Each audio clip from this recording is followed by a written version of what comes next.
और भगवान शंकर भगवती पार्वती को कथा सुनाने लगे।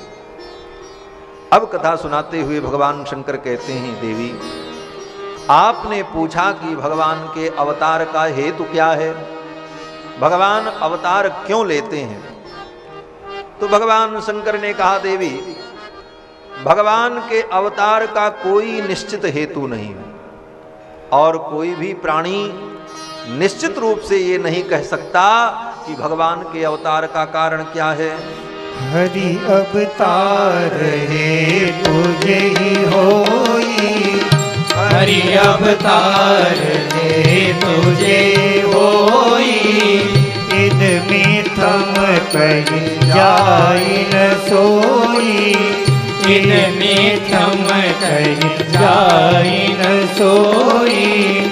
राम अतर्क बुद्धि मन पानी, राम अतर्क बुद्धि मन पानी, मत हमार अस सुनई सयानी, मत हमारे अस सुनई सयानी। हरि अवतार है तुझे ही होई, भगवान के अवतार का हेतु क्या है। इदम इत्थम कही जाए न सोई, इदम इत्थम ये भगवान के अवतार का कारण है, ऐसा निश्चित रूप से कोई नहीं कह सकता कि इस कारण से भगवान ने अवतार लिया, ऐसा कह पाना संभव नहीं है। तदपि संत मुनि वेद पुराना, जसु कुछ कहीं स्वमति अनुमाना। फिर भी संत महात्मा ज्ञानी जन अपनी मति और बुद्धि के अनुसार भगवान के अवतार का निरूपण करते हैं। भगवान के अवतार के अनेक हेतुओं का भोले बाबा ने वर्णन किया और भोले बाबा कहते हैं कि राम जन्म कर हेतु अनेका और परम विचित्र एक ते एका। राम जी के जन्म के अनेक हेतु हैं, अनेक कारण हैं और परम विचित्र और एक से एक विलक्षण है। कुछ हेतुओं का मैं वर्णन करता हूं। पहले हेतु का वर्णन करते हुए भोले बाबा कहते हैं कि द्वारपाल हरि के प्रिय दो, जय अरु विजय जान सबको। भगवान के द्वारपाल जय और विजय, जिनके विषय में सारी दुनिया जानती है, इनको शनकादिकों का शाप हो गया और इनके उद्धार के लिए भगवान ने अवतार लिया। भगवान के अवतार का यह भी एक कारण है। शनकादिकों ने भगवान के पार्षदों को शाप क्यों दिया? बोले यहां पर तो कोई ऐसा कारण नहीं लिखा है, लेकिन संतों के मुख से, महापुरुषों के मुख से हम लोगों ने जो सुना है, एक भाव ये है कि एक बार वैकुंठ में भगवती लक्ष्मी भगवान का चरण संवाहन कर रही थी, तो भगवान के चरणों की कोमलता का अनुभव करती हुई भगवती लक्ष्मी ने भगवान से कहा, नाथ आप इतने कोमल हो, आपकी कोमलता का तो मैंने अनुभव किया, इतने कोमल हो कि मैं अपने हाथों से आपके चरण का संवाहन करती हूं तो डर लगता है कि कहीं आपके शरीर में निशान न बन जाए, पीड़ा न हो जाए।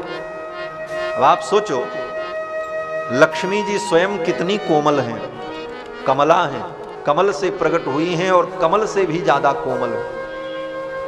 और कमला के कर कमल कितने कोमल होंगे, और उन कोमल कर कमलों से लक्ष्मी जी भगवान के चरण कमल का जब संवाहन करती हैं तो लक्ष्मी जी को डर लगता है कि कहीं मेरे कर की कठोरता के कारण भगवान के चरणों में पीड़ा न हो जाए। तो भगवान के चरण का संवाहन कैसे करती हैं? बोले अपने कर की छाया से। लक्ष्मी जी भगवान के चरण को ऐसे पकड़ करके नहीं दबाती, बस ऐसे ऐसे चरण के ऊपर अपने हाथ को दिखाती जाती है, हाथों की छाया से भगवान के चरण का संवाहन करती है। भगवान इतने कोमल। तो लक्ष्मी जी ने कहा, प्रभु आपकी कोमलता तो बड़ी विलक्षण है, आपकी कोमलता का तो मैंने अनुभव किया। लेकिन जब आप असुरों से युद्ध करते हैं तो आप इतने कठोर हो जाते हैं, ये बड़े बड़े दुर्दांत दानव आपके ऊपर अनेक प्रकार के अस्त्र शस्त्रों का प्रयोग करते हैं और आप विचलित भी नहीं होते। उस कठोरता को मैं देखना चाहती हूं। भगवान ने कहा अच्छा आपकी इच्छा है तो जरूर लीला होगी। भगवान ने जय विजय को बुलाया, द्वार पर खड़े थे दोनों द्वारपाल। भगवान ने बुलाया इधर आओ। जय विजय दोनों आए। प्रभु क्या आज्ञा है? भगवान ने कहा मेरे सेवक हो।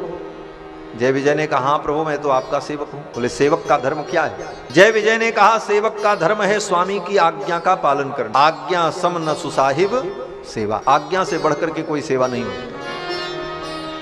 आज्ञा पालन करना हमारा धर्म है। तो भगवान ने कहा मेरी आज्ञा का पालन करोगे? जय विजय ने कहा आप आज्ञा करें।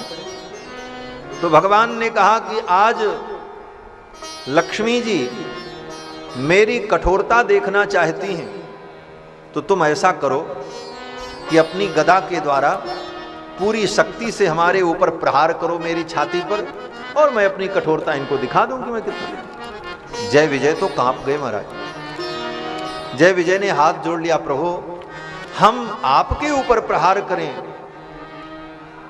ये तो अपराध होगा प्रभु। भगवान ने कहा ये मेरी आज्ञा है।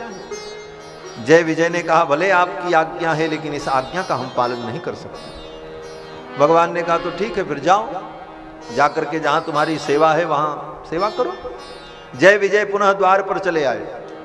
भगवान ने संकल्प किया कि जय विजय हमारे ऊपर प्रहार करें और लक्ष्मी जी इस कठोरता को देखें। तो अब जय विजय को ये काम करना ही पड़ेगा, भले चाह करके न तो अनचाहे ही ये काम इनको करना पड़ेगा।